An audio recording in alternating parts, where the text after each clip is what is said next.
नमस्कार दोस्तों, आपका स्वागत है अपने YouTube चैनल PFP में। आज हम ऐसे धमाकेदार फंडामेंटली स्ट्रॉन्ग बैंक के बारे में बात करने वाले हैं जो कि अपने सपोर्ट प्राइस पर हमें मिलता हुआ नजर आता है। तो क्या इसमें इन्वेस्ट करना चाहिए या नहीं करना चाहिए, उसके बारे में हम बात करने वाले हैं। लेकिन उससे पहले अगर आपने चैनल को सब्सक्राइब नहीं किया है तो प्लीज़ सब्सक्राइब कीजिए और रेगुलर अपडेट्स पाने के लिए नोटिफिकेशन बेल को प्रेस कीजिए। साथ ही साथ टेलीग्राम चैनल को भी ज्वाइन कीजिए जिसकी लिंक डिस्क्रिप्शन बॉक्स में दी गई है।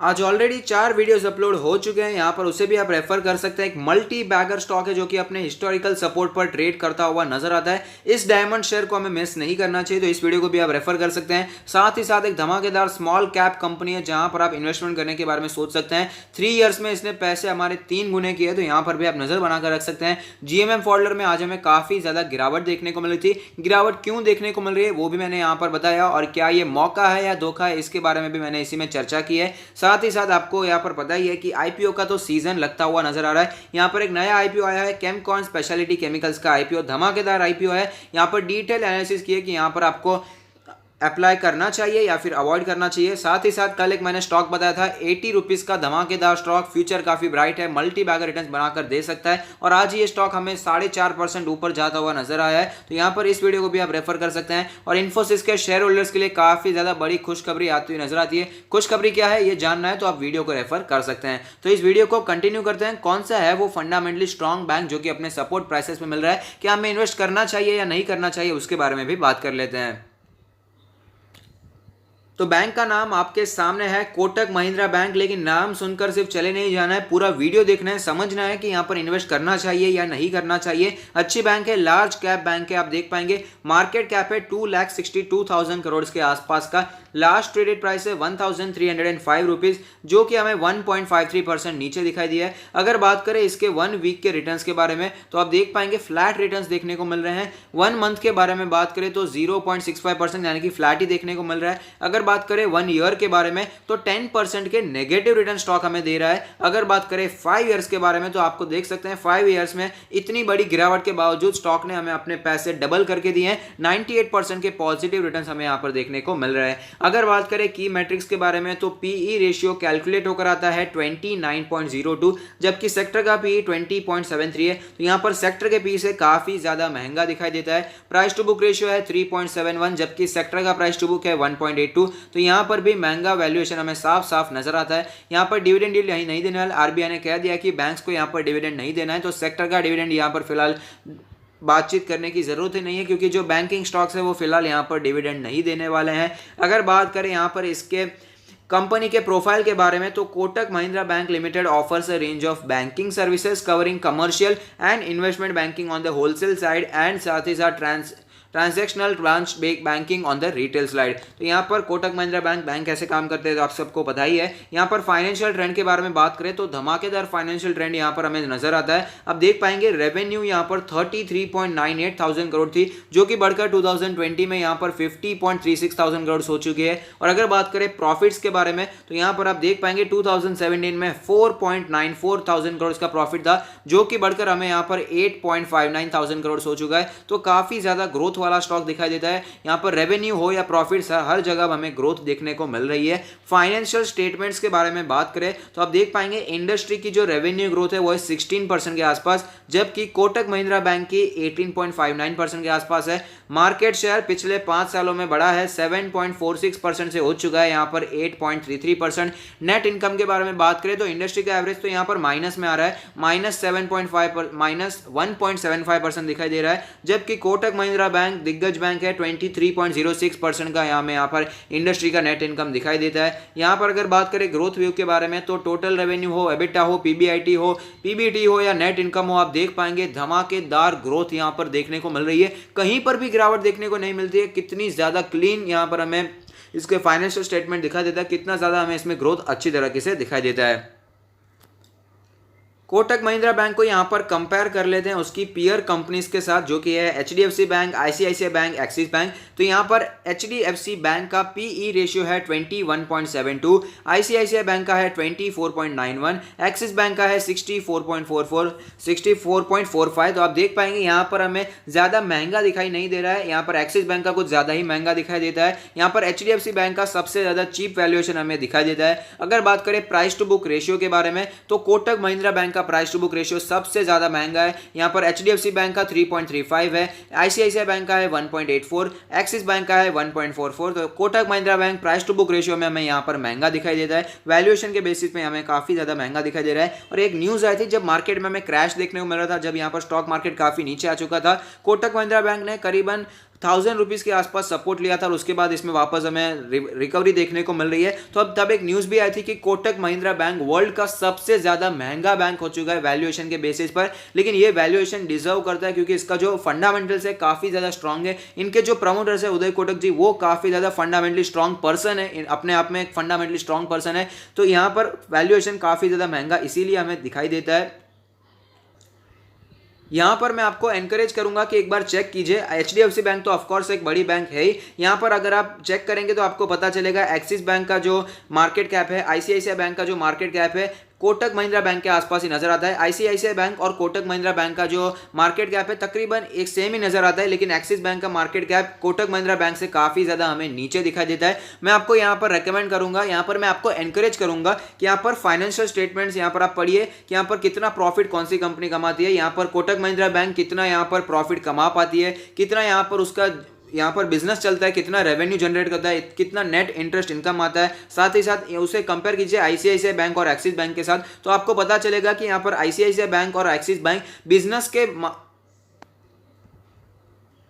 बेसिस में काफी ज्यादा आगे हैं। बिजनेस के बेसिस में आईसीआईसीआई बैंक और एक्सिस बैंक हमें कोटक महिंद्रा बैंक से आगे दिखाई देते हैं, लेकिन उसके बावजूद कोटक महिंद्रा बैंक का मार्केट कैप ज्यादा है। उसका मतलब है कि यहाँ पर छोटा कामकाज है इन कंपैरिजन टू आईसीआईसीआई और एक्सिस बैंक, फिर भी हमें यहाँ पर कोटक महिंद्रा बैंक यहाँ पर प्राइस उसका काफी ज्यादा दिखाई देता है, क्योंकि भले ही छोटा काम कर रहा है in comparison to ICICI bank, लेकिन अच्छा काम कर रहा है, जो भी कर रहा है अच्छे से कर रहा है, फंडामेंटल इसके काफी ज्यादा प्योर दिखाई देते हैं। इसी वजह से इसका वैल्यूएशन भी हमें काफी ज्यादा ऊपर दिखाई देता है। अब आपको बताइए, मेरी फर्स्ट चॉइस हमेशा रहती है एचडीएफसी बैंक को, उसके बाद कोटक महिंद्रा बैंक, उसके बाद आईसीआईसीआई बैंक और उसके बाद एक्सिस बैंक। तो यहाँ पर एचडीएफसी बैंक का भी आप देख पाएंगे पीबी रेशियो हमें कोटक महिंद्रा बैंक से नीचे दिखाई देता है। तो उसका एक रीजन है, वैल्यूएशन का भी रीजन होता है। प्रीमियम क्वालिटी पर ये ट्रेड करता हुआ नजर आता है, प्रीमियम वैल्यूएशन पे ट्रेड करता है, क्योंकि स्टॉक भी हमें यहाँ पर प्रीमियम दिखाई देता है, स्टॉक के क्वालिटी भी प्रीमियम है, स्टॉक भी हमें यहाँ पर काफी ज्यादा फंडामेंटली स्ट्रॉन्ग दिखाई देता है। शेयर होल्डिंग पैटर्न के बारे में बात करें तो आप देख पाएंगे टोटल प्रमोटर होल्डिंग है 26.06। यहाँ पर आपको पता होना चाहिए बैंकिंग सेक्टर्स में यहाँ पर प्रमोटर की होल्डिंग कम होनी चाहिए, यहाँ पर ऐसा रूल होता है आरबीआई की तरफ से, इसलिए ऐसा नहीं है कि यहाँ पर प्रमोटर्स को विश्वास नहीं है कंपनी पर, तो ऐसा समझने की आपको गलती नहीं करनी चाहिए। म्यूचुअल फंड के पास 9.84% की होल्डिंग है, डीआईआई के पास है 15.27% की होल्डिंग, एफआईआई के पास है 42.14% की होल्डिंग, और अगर बात करें अदर पार्टीज यानी कि हमारे आप जैसे लोगों के बारे में तो 16.51% की होल्डिंग हमारे पास भी यहां पर दिखाई देती है। बैंकिंग सिस्टम के बारे में बात कर रहे हैं, बैंकिंग स्टॉक के बारे में बात करें तो फेडरल रिजर्व का यहाँ पर क्या डिसीजन आया है वो जानना भी काफी ज्यादा जरूरी होता है। जैसे कि आपको पता है फेडरल रिजर्व यूएस की यहाँ पर आरबीआई कह सकते हैं हम, तो यूएस यहाँ पर आपको पता है ये अमेरिका काफी ज्यादा बड़ी इकोनॉमी है, यहाँ पर हम कह सकते हैं कि वर्ल्ड की सबसे बड़ी इकोनॉमी है। तो यहाँ पर फेडरल रिजर्व जो डिसीजन लेता है काफी ज्यादा इंपॉर्टेंट होता है, और यहाँ पर जो स्टॉक मार्केट ऊपर जाता हुआ नजर आ रहा है उसका भी रीजन यहाँ पर फेडरल रिजर्व है। इतनी ज्यादा लिक्विडिटी इन्फ्यूज कर दी है, उसी वजह से हमें यहाँ पर हमें तेजी देखने को मिल रही है स्टॉक मार्केट में। फिलहाल फंडामेंटल्स वीक है, उसके बावजूद स्टॉक मार्केट ऊपर है, तो वो लिक्विडिटी की वजह से, फेडरल रिजर्व की वजह से। तो यहाँ पर जो फेडरल रिजर्व का डिसीजन आया है वो ये है कि federal reserve holds rates steady near zero and indicates it will stay there for years. तो यहाँ पर जो इंटरेस्ट रेट्स है वो अभी भी नीचे ही रखे गए हैं। आप देख पाएंगे तरह federal reserve concluded its 2-day policy meeting Wednesday by voting to keep short term interest rate anchored near zero. तो यहां पर आप कह सकते हैं कि जो सेविंग रेट्स होते हैं, सेविंग डिपॉजिट आप कह सकते हैं कि सेविंग अकाउंट्स का जो हमें इंटरेस्ट रेट देखने को मिलता है नियर जीरो अभी तक यहाँ पर रखा गया है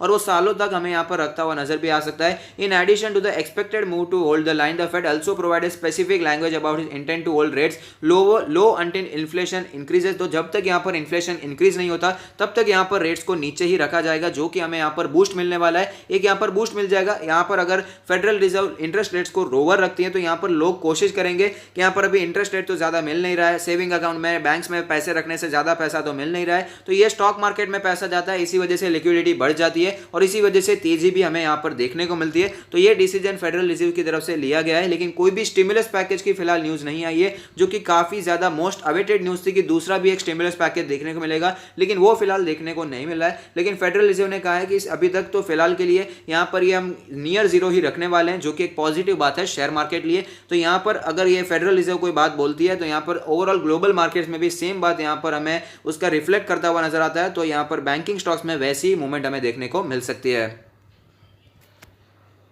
तो आप देख सकते हैं हम कोटक महिंद्रा बैंक के चार्ट्स पर आ चुके हैं, जहां पर हमें पता चलता है 1000 के लेवल पर स्टॉक ने सपोर्ट लिया था और उसके बाद एक ही रेंज में फंसता हुआ नजर आ रहा है। अब देख पाएंगे 1500 का स्ट्रॉन्ग रेजिस्टेंस हमें यहां पर दिखाई देता है। उसके आसपास जब भी स्टॉक जाने की कोशिश करता है तो स्टॉक में हमें गिरावट देखने को मिल जाती है। स्ट्रॉन्ग रेजिस्टेंस की तरह हमें यहाँ पर यह लेवल दिखाई दे रहा है। 200 डेज के ईएमए के ऊपर निकल गया था, लेकिन सस्टेन नहीं हो पाया, वापस हमें स्टॉक में गिरावट देखने को मिल गई है। अगर बात करें इंडिकेटर्स के बारे में तो मनी फ्लो इंडेक्स का नंबर कैलकुलेट होकर आता है 12.82। आप देख सकते हैं काफी ज्यादा ओवरसोल्ड सिचुएशन हमें यहां पर दिखाई दे रही है, हाईली ओवरसोल्ड ये ऑलरेडी हो चुका है। आरएसआई के नंबर के बारे में बात करें तो आरएसआई का नंबर है 40.89। ओवर द टाइम हमें यहां पर भी काफी ज्यादा वीकनेस देखने को मिल रही है। अगर बात करें एमएससीडी के बारे में तो आप देख पाएंगे एमएससीडी में जो क्रॉसओवर चलता हुआ नजर आ रहा है, ऑफ कोर्स बुलिश क्रॉसओवर तो नहीं दिखाई देगा, बियरिश क्रॉसओवर में चलता हुआ नजर आता है। अगर बात करें इसके बॉलिंजर बैंड के बारे में तो आप देख पाएंगे बॉलिंजर बैंड के अपर बैंड के आसपास रेजिस्टेंस फेस करने के बाद स्टॉक में गिरावट आई और फिलहाल स्टॉक अपने लोअर बैंड के आसपास ट्रेड कर रहा है। लोअर बैंड का लेवल है 1276 के आसपास का लेवल,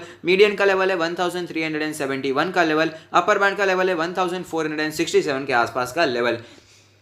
पिवट पॉइंट्स के बारे में बात करें तो पिवट लेवल कैलकुलेट होकर आता है 1400 का लेवल, जिससे नीचे ये स्टॉक ट्रेड कर रहा है। रेजिस्टेंस के बारे में बात करें तो 1500 का रेजिस्टेंस पिवट पॉइंट का दिखाई देता है। सपोर्ट्स के बारे में बात करें तो करंट मार्केट प्राइस के आसपास यहां पर हमें सपोर्ट दिखाई दे रहा है। अब देख पाएंगे उसी के आसपास हमें स्टॉक कंसोलिडेशन करता हुआ नजर आता है। नीचे का जो सपोर्ट है वो है 1199 का लेवल, यानी कि तकरीबन 1200 के आसपास का लेवल। अब चलते हैं ऑल टाइम चार्ट पर, जहां पर एक कैंडल 1 मंथ को रिप्रेजेंट करेगी, जिससे हमें पता चलेगा स्टॉक ने कैसी मूवमेंट बनाकर दी है। तो आप देख पाएंगे धमाकेदार स्टॉक रहा है, मल्टी बैगर रिटर्न से स्टॉक ने बनाकर दिया है। डीप करेक्शन कभी भी देखने को नहीं मिला था एक्सेप्ट यहां पर हमें जब यहां पर 2008 में मंदी आई थी, महामंदी आई थी, तब यहां पर काफी ज्यादा गिरावट देखने को मिली थी।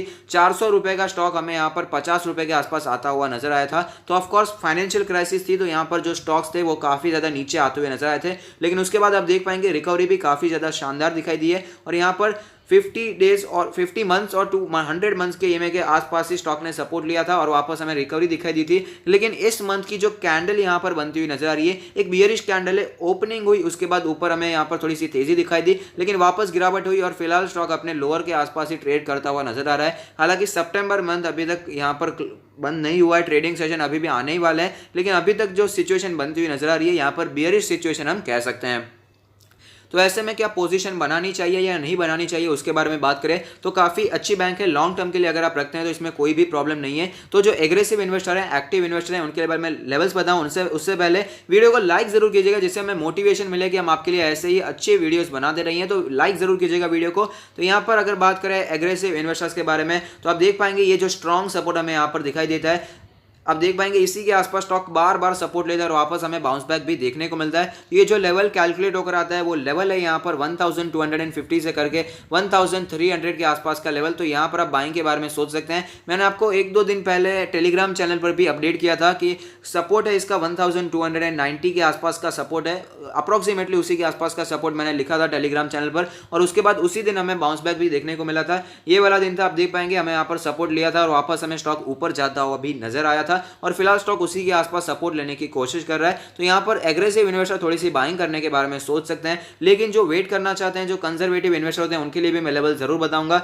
जो कि है यहाँ पर 1150 से करके 1200 के लेवल्स। अगर आपको स्टॉक कहीं पर भी इस लेवल के आसपास नजर आता है तो वहां पर आप बाइंग करने के बारे में सोच सकते हैं। पोर्टफोलियो वाला स्टॉक है, इसे अपने पोर्टफोलियो में जगह दी जा सकती है और साथ ही साथ अगर आप अपना पोर्टफोलियो हमसे रिव्यू करवाना चाहते हैं तो उसकी लिंक भी डिस्क्रिप्शन बॉक्स में दी गई है। लेकिन यहां पर मैं एक बात बताना चाहूंगा, बैंकिंग सेक्टर का रिलेटेड है, बैंक की है, यहां पर बैंकिंग स्टॉक्स है, फाइनेंशियल स्टॉक्स हो गए, तो यहां पर थोड़ा सा संभल के अभी इन्वेस्ट करने की जरूरत है। एनपीएस की सिचुएशन बढ़ सकती है, यहां पर थोड़ा सा एग्रेसिवली अगर आप इन्वेस्ट करते भी हैं, एग्रेसिव इन्वेस्टर के फॉलो भले कीजिए, लेकिन ज्यादा एकदम जोश में आकर एक साथ सारे पैसे यहां पर नहीं डालने, धीरे धीरे करके आप इन्वेस्ट कीजिएगा, क्योंकि यहां पर फाइनेंशियल सेक्टर में प्रेशर बनता हुआ नजर आ सकता है। धीरे धीरे इन्वेस्ट कीजिए, लॉन्ग टर्म के लिए इन्वेस्ट कीजिए, यहां पर लॉन्ग टर्म में आपको अच्छा मुनाफा देखने को मिल सकता है। तो अगर आपको ये वीडियो पसंद आता है तो लाइक कीजिए, शेयर कीजिए, कमेंट कीजिए, सब्सक्राइब कीजिए और मुझे मोटिवेट कीजिए। Thank you, stay happy, happy investing.